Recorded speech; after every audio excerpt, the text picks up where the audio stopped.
Michael ages 34, but one day he realized something strange. He was jealous of a dog, a stray dog.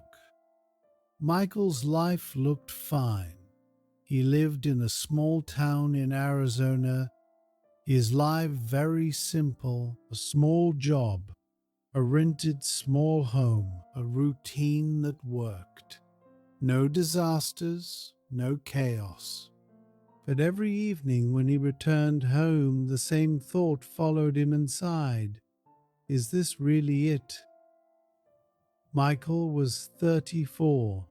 At that age, people expected confidence. Instead, he felt quietly behind, like everyone else had received instructions he missed.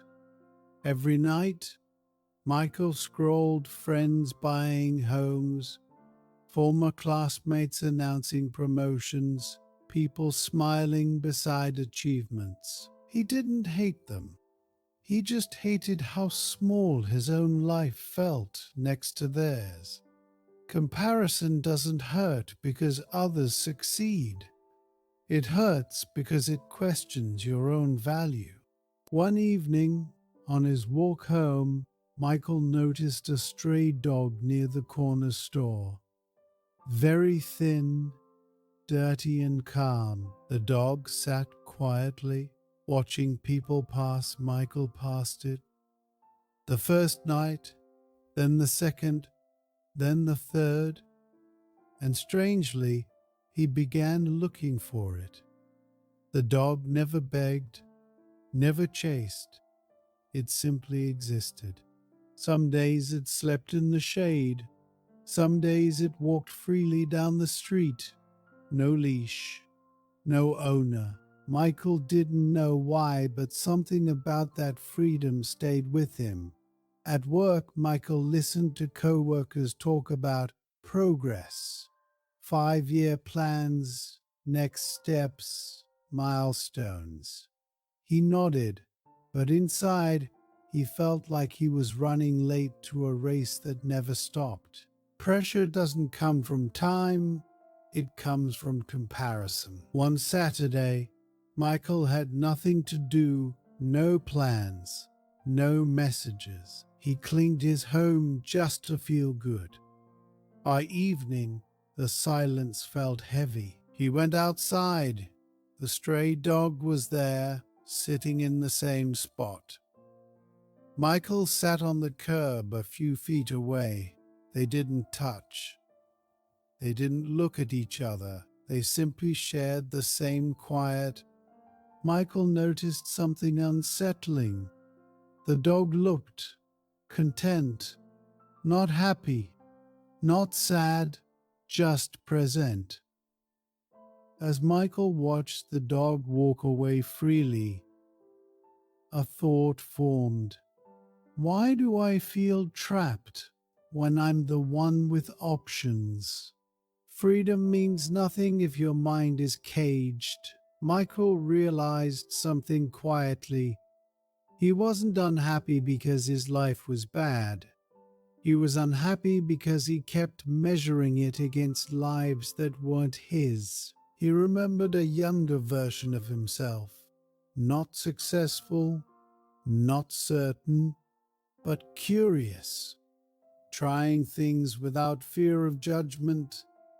Somewhere along the way, that version had gone silent. That night, Michael admitted something painful. He didn't want other people's success. He wanted peace with his own pace. A few days later, the stray dog was gone. No warning, no goodbye. Michael felt an unexpected sadness. Then understanding, Michael stood there for a long moment after the dog disappeared. The street felt strangely empty, not because the dog was gone, but because something inside him had shifted. He realized the dog never tried to be anywhere else. It didn't compare itself to other dogs. It didn't worry about tomorrow. It didn't measure its life against anyone walking past. It simply lived the moment it was given. And Michael understood something quietly. He had spent years chasing a life that looked good. The problem was never his life. The problem was the constant comparison that kept him from feeling at home in it. That night, Michael walked home slowly. The city lights looked the same, the streets sounded the same, but he felt different. For the first time in a long while, he wasn't asking if he was ahead or behind. He was simply there, present in his own steps, present in his own life, and that felt rare. Michael knew his life wouldn't suddenly change. Bills would still come, work would still be work, some days would still feel heavy. But one thing was clear now: a life doesn't feel empty because it's small. It feels empty when it's lived through someone else's expectations. As he turned the key to his door, Michael paused, not out of hesitation, out of awareness. He finally understood something simple and true. You find peace by no longer needing to compare. And for the first time in years, that was enough. That was enough for understand.